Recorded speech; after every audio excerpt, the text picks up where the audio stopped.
Olá, eu sou o José, sou estudante de Direito da ESUP, sou bolsista do artigo 170 Estudos. Devido à pandemia, estamos fazendo videoaulas a respeito do artigo 5º da Constituição Federal, onde eu vou retratar mais em cima do artigo 5º, inciso 27º e 28º, que fala dos direitos autorais. Então, quero tentar trazer para vocês e explicar um pouco como é os direitos autorais no dia a dia, como funciona. Então, vamos lá, bora aprender.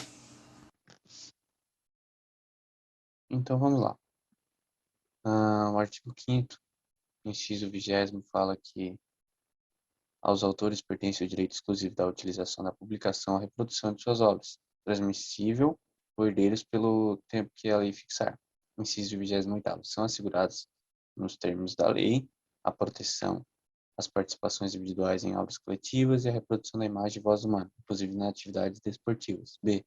Direito de fiscalização do aproveitamento econômico das obras que criarem ou de que participarem aos criadores, aos intérpretes, às respectivas representações sindicais e associativas. Então, para a gente entender como funciona o direito autoral, ele é assegurado na prática e o porquê da sua relevância como um direito fundamental na Constituição Federal.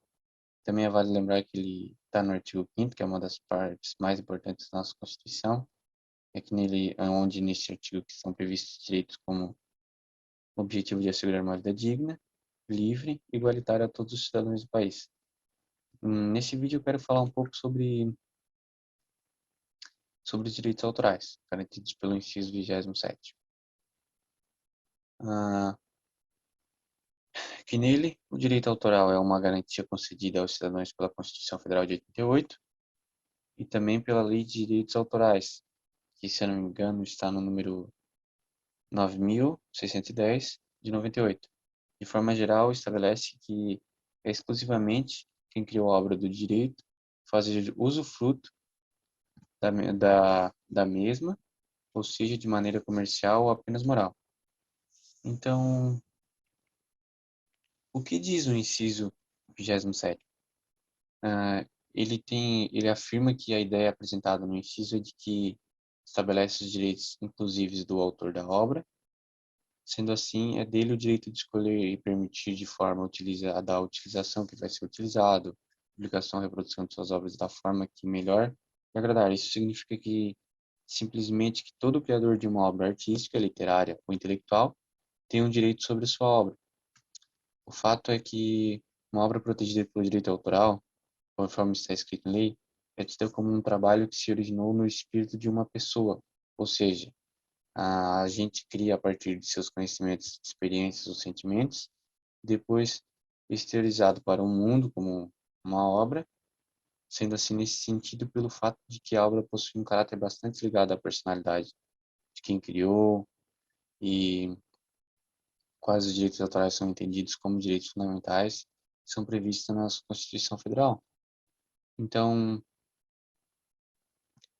vale também a gente ressaltar que o inciso está vinculado a uma preocupação patrimonial do legislador em favor do autor, sendo assim, a obra que constitui para um aumento do acervo cultural da sociedade, o que isso significa?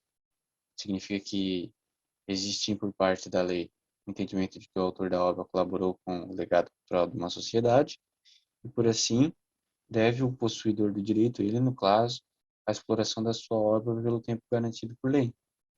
Tá, mas e quando surgiu esse direito no Brasil? Esse direito ele teve seu primeiro registro com a proteção de direitos autorais no Brasil em 1827. Na época, a promulgação da Lei Imperial ao Instituto dos Cursos Jurídicos de São Paulo e Olinda estabeleceu no artigo 1º o privilégio pelo período de 10 anos, sobre todas as obras textuais criadas pelos professores. Já em 1830, a penalização pelo desrespeito do direito do autor vem no artigo 261 do Código Criminal. Nesse artigo estavam expressos os direitos exclusivos do cidadão de imprimir, gravar, litografar ou introduzir qualquer escrito ou estampa, por ele próprio feito, enquanto viver para os herdeiros por 10 anos após a sua morte. Entretanto, a primeira lei de fato, ela começou a surgir assim apenas em 1898, com a Lei de Medeiros e Albuquerque, consolidou a proteção do legado do direito autoral no país. Sendo assim, ela foi responsável por estabelecer o direito no âmbito da propriedade literária, a científica e a artística. Apesar do Código Civil de 1916, ele ele ter ele complementa que a lei ela é com o passar dos anos ela vai acabar passando dispositivos sobre direitos do autor começaram a um conflito de evolução dos meios da comunicação e reprodução de sons e imagens. A solução ela foi publicada mais leis e decretos para solucionar tais conflitos. Na final, essa matéria legal ela tinha tanto uma uma unificada em uma única, ela foi unificada em uma única lei, foi a lei 5.988 de 1973, que é a Constituição Federal de 88. Ela, a partir de então, os direitos autorais seriam garantidos pelo inciso 27º no artigo 5º da Constituição Federal, que é o que eu li ali em cima.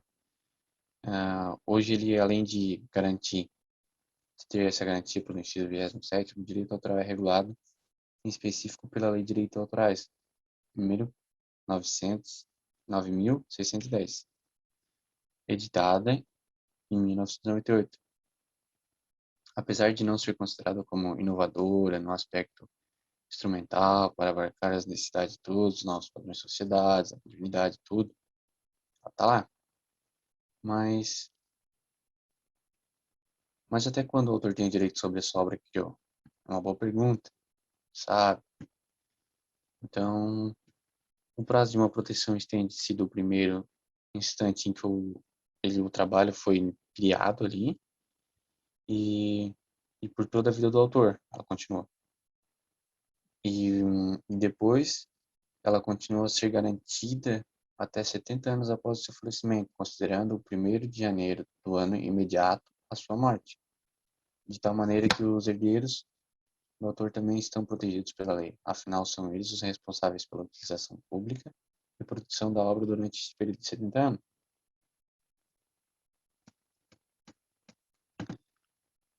Sendo assim, o inciso 27º na prática, no Brasil, no caso, ele tem uma proteção autoral independente do registro. Assim, é a opção do autor registrar ou não se registrar sua obra por meio de um órgão público, correspondente à natureza da sua criação. Por exemplo, escritores, músicos, poetas, desenhistas devem procurar a Biblioteca Nacional para registrar suas obras.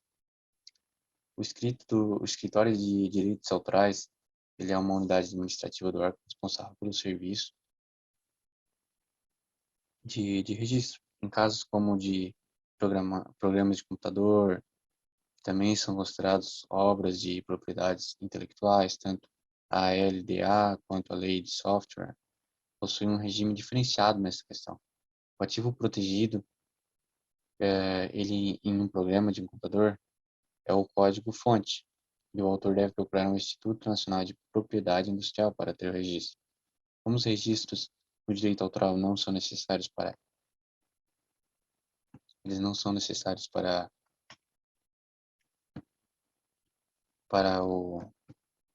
os direitos declaratórios, como garantia da proteção sobre as obras, considerando que se nos registros concedidos pelo Estado, o autor deve procurar declarar isso. E então isso significa o quê? Que significa que os registros representam apenas a declaração da existência dos direitos autorais daquela pessoa sobre aquela época.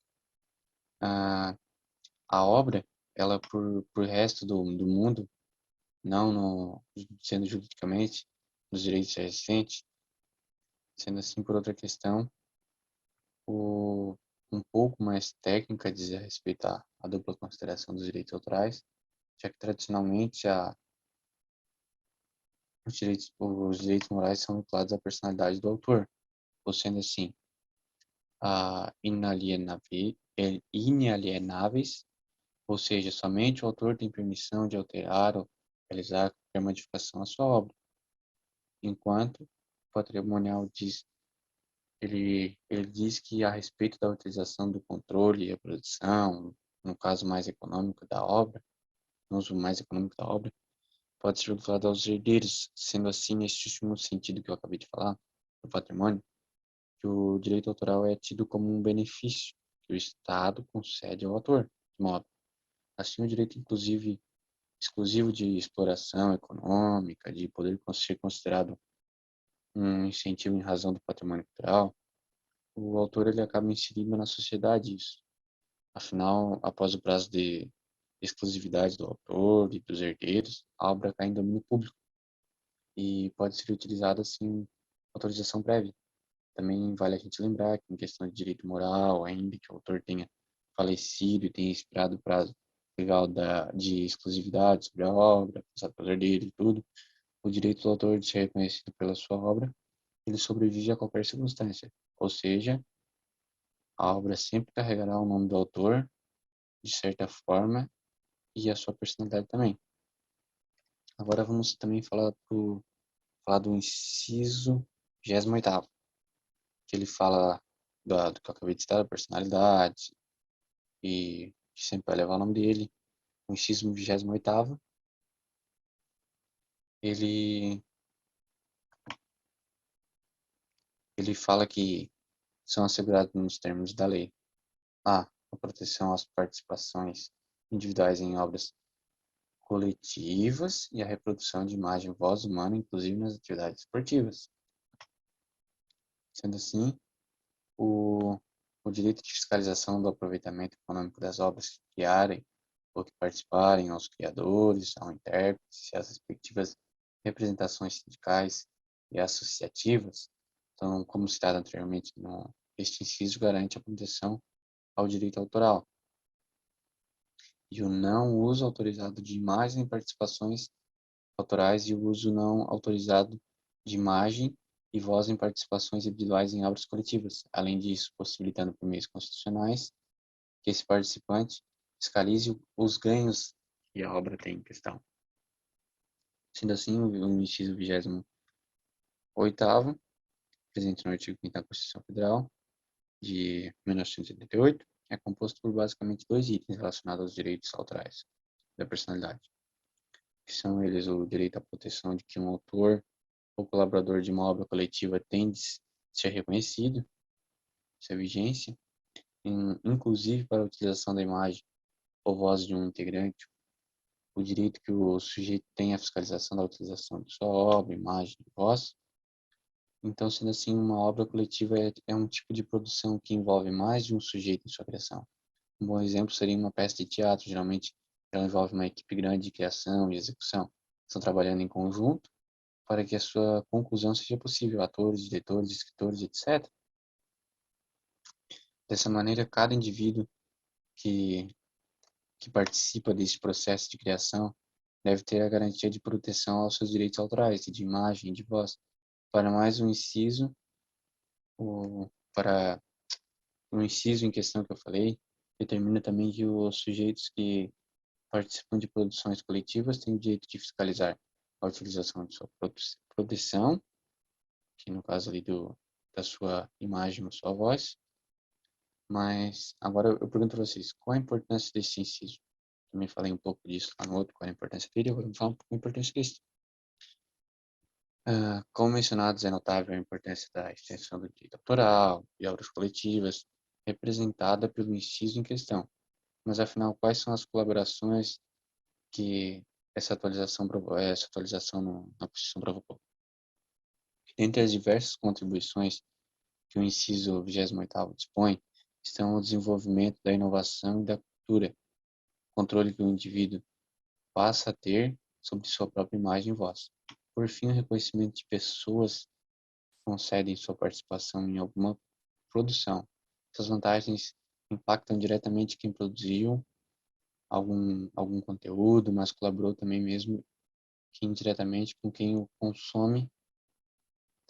Afinal, reconhecer quem está trabalhando com a criação de uma obra é certamente um incentivo para que quem produz entregue um resultado cada vez melhor. Assim, o inciso 28º e todas as outras leis que regulamentam os direitos autorais são fundamentais para o desenvolvimento cultural brasileiro e que colaboram para uma criação de uma sociedade mais rica nesse aspecto. Mas a pergunta a vocês, afinal, como funcionam os direitos autorais em obras coletivas na prática? Elas podemos começar levantando um questionamento sobre um tema citado anteriormente, que foi o autor ou colaborador de uma obra coletiva, sendo assim os direitos autorais de imagem, voz garantidos, mas como exatamente são esses direitos garantidos? Pergunto para vocês.